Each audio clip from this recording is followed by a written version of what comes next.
Right now, there are dozens of videos claiming Camilla was secretly stripped of her title in some dramatic court case, or that a hidden royal decree erased her status overnight. None of it happened. But the real story of how Camilla actually became queen, not queen consort, just queen, is a genuinely fascinating 20-year journey with real controversy, real family sensitivity, and a title change that almost didn't happen the way everyone expected.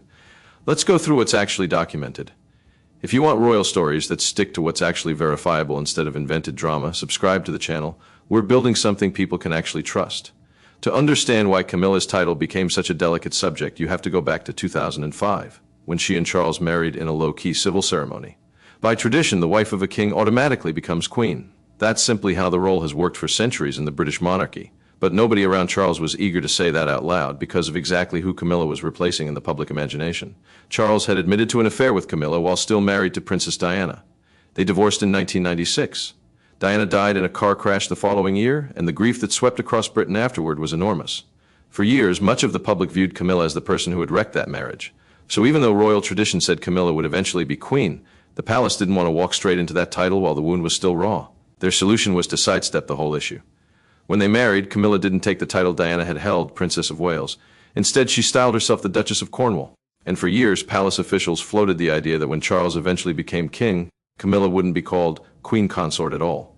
She'd be called Princess Consort instead, a title that, worth noting, has almost no precedent in British royal history. The only real parallel is Prince Consort, used exactly once for Prince Albert, husband of Queen Victoria, back in the 1800s. So, for the better part of 2 decades, the plan was to quietly avoid ever calling Camilla queen.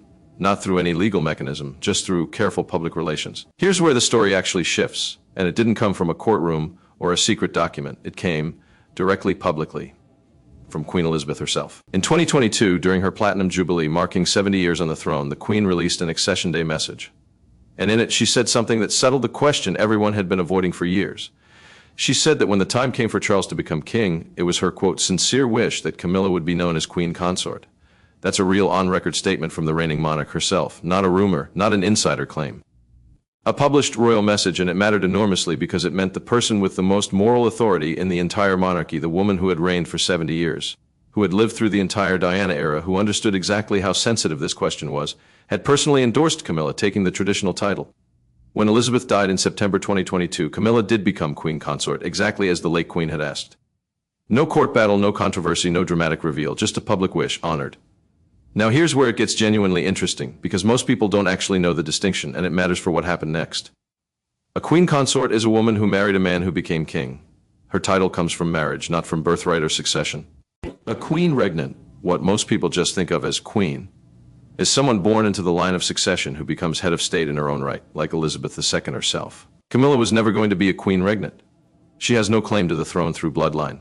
Her position exists entirely because of her marriage to Charles. That distinction is exactly why the Queen Consort title existed in the first place. It's more precise. It tells you she's the king's wife, holding a ceremonial and supportive role, not a monarch with her own constitutional authority. So if Camilla became Queen Consort in 2022, when did she become just queen? This is the part that actually deserves attention because it happened quietly and it happened fast. May 6, 2023, Coronation Day. Charles was crowned King Charles III at Westminster Abbey, and Camilla was crowned alongside him. That same day, something changed on the official royal website. Her listing shifted from the Queen Consort to simply the Queen. The URL itself changed from the Queen Consort to the Queen. You can actually find screenshots of both versions online. It's documented, verifiable, not a rumor. Even the coronation invitations had used the simpler word queen in the lead up to the ceremony, so the shift wasn't exactly a surprise to royal watchers, but it was still a real notable change that most casual observers missed entirely. And here's the detail that makes it interesting. This wasn't some formal decree or legal proceeding. It was, in the words of royal commentators who cover this closely, an expected evolution, the natural colloquial shift once Camilla was actually crowned alongside Charles. Before the coronation, Queen Consort was the precise, correct legal description.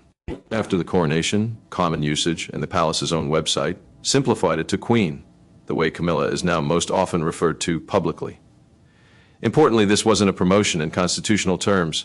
Palace officials were clear about this at the time. The title update didn't give Camilla any more power. She remains, in the palace's own words, a companion to the sovereign.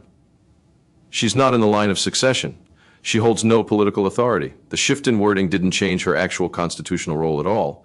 It just reflected the reality that once someone is crowned queen alongside a king, calling her consort every time starts to feel unnecessarily formal.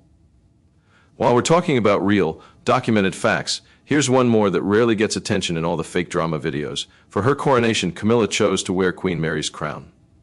That might not sound significant until you know this. It marked the first time since the 18th century that a queen consort chose to be crowned using an existing crown, rather than having a brand new one commissioned specifically for the occasion.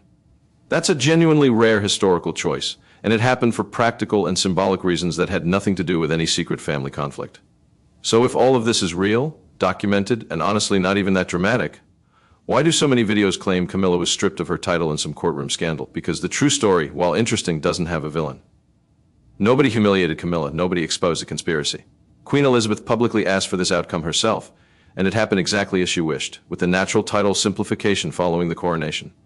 That's simply less dramatic than a fabricated courtroom scene with a stolen crown and a hidden decree.